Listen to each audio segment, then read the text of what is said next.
100th episode, baby. Baby, yeah, well, I think it's great, you know. I mean, it's a real milestone. Not a lot of shows get to reach it, and, you know, we've been here 4 years working hard, and, you know, I think it paid off. People continue to watch your show, and we're real appreciative of that, and, you know, I think it's great. Yeah. Well, you know, Lion King I was working on it for about a year and a half, you know, off and on, and the whole project was like 4 years in the making, and then to see people actually go see the movie and enjoy it. And get taller. Yeah.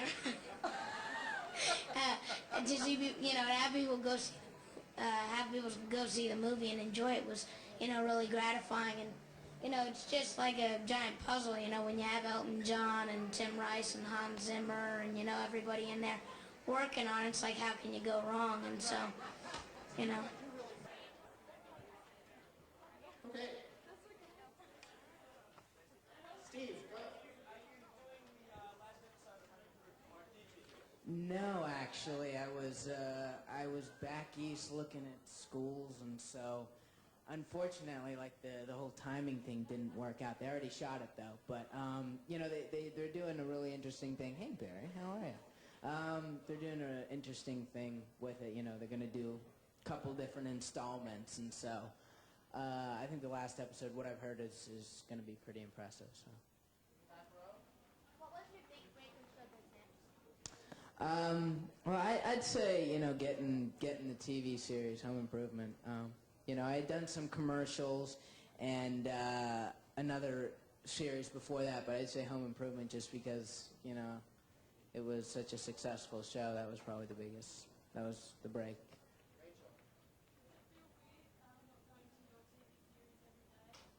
You know what? My life has been filled up with so many other things that I've hardly, you know, had time to sit back and go, wow.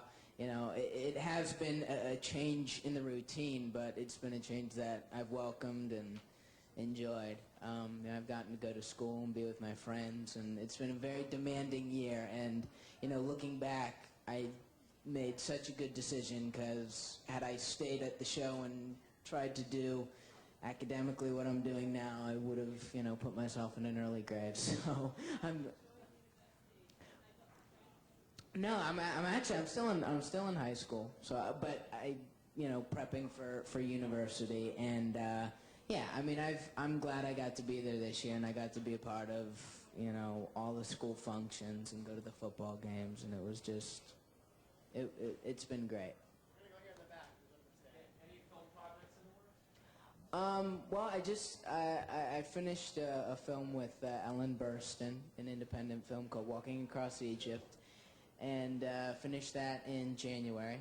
So, you know, we'll see. It's a great film, and, you know, I don't know what's going to happen with it. They're in the process of, you know, editing it and whatnot, but it was a really great experience for me, and, yeah, right now I'm just looking for a way to spend my summer. I don't know if I'm going to work or travel or whatnot, so we'll see.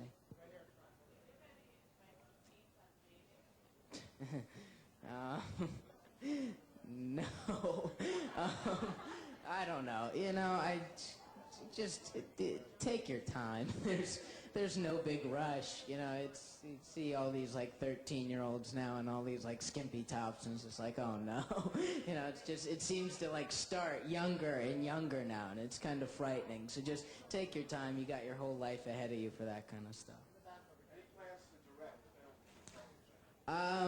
Yeah, nothing like concrete, but that's always been, you know, a goal of mine, and every time I go work on something else, I learn more and more, and eventually I'm going to put that into use. But right now, you know, it's a matter of finding the right material. I mean, I wouldn't want to, like, jump into, you know, Godzilla 2 or something like that. You know, I'd want to do something that I could handle and work my way up. And, yeah, I think it's a matter of finding the right material to make and something that I'm passionate about, and then taking it to someone who's willing to listen, so.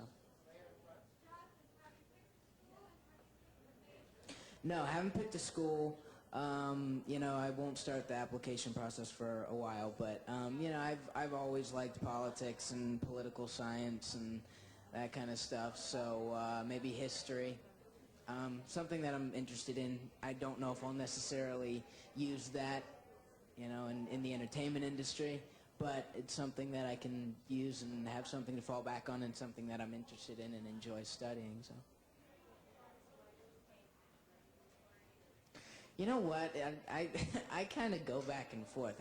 On one hand, yeah, it really scares me because, when you're in doing school and you have to write a paper and you're on the internet trying to get information for your paper and your computer crashes and you're sitting there at 2 in the morning ripping out your hair because you can't get your computer to work, you realize how dependent our society is on technology. And so from that standpoint, yes, Y2K scares me. But on the other hand, I'd like to think that we have a lot of smart people out there, and I'd like to think that someone is going to figure this thing out. So.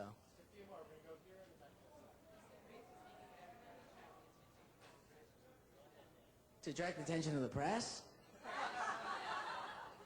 Oh, crush. Oh. I'm like, I don't know. I don't do that stuff. Oh, gosh. I don't know. I'm generally not like that. I always have had much more luck just being myself. I find that when I start trying to alter the way I am to appeal to another person, it generally wasn't meant to work out anyway. So I always have much more luck just, being myself. That tends to work best. Oh, gosh, I don't know.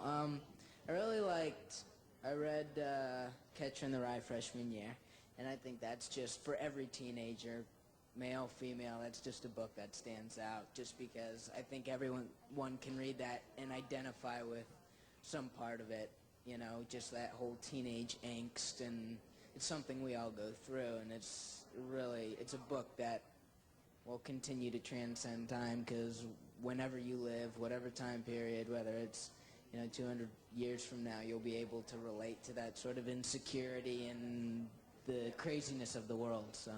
Last question, please.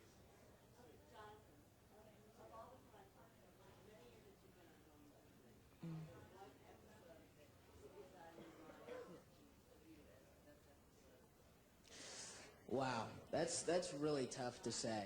I think that we've done a lot of really good work on that show over the years.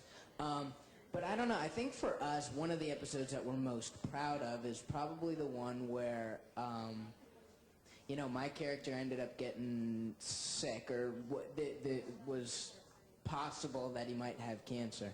And I think that was an episode we were proud of just because, we got to go out there and not just do comedy. Everyone knew we worked as a really, we were a well-tuned comedy machine. We could do that, we had that down. And then to switch to drama and sort of like interlap those two in a single episode and have it received so well by the people, that was very rewarding for us.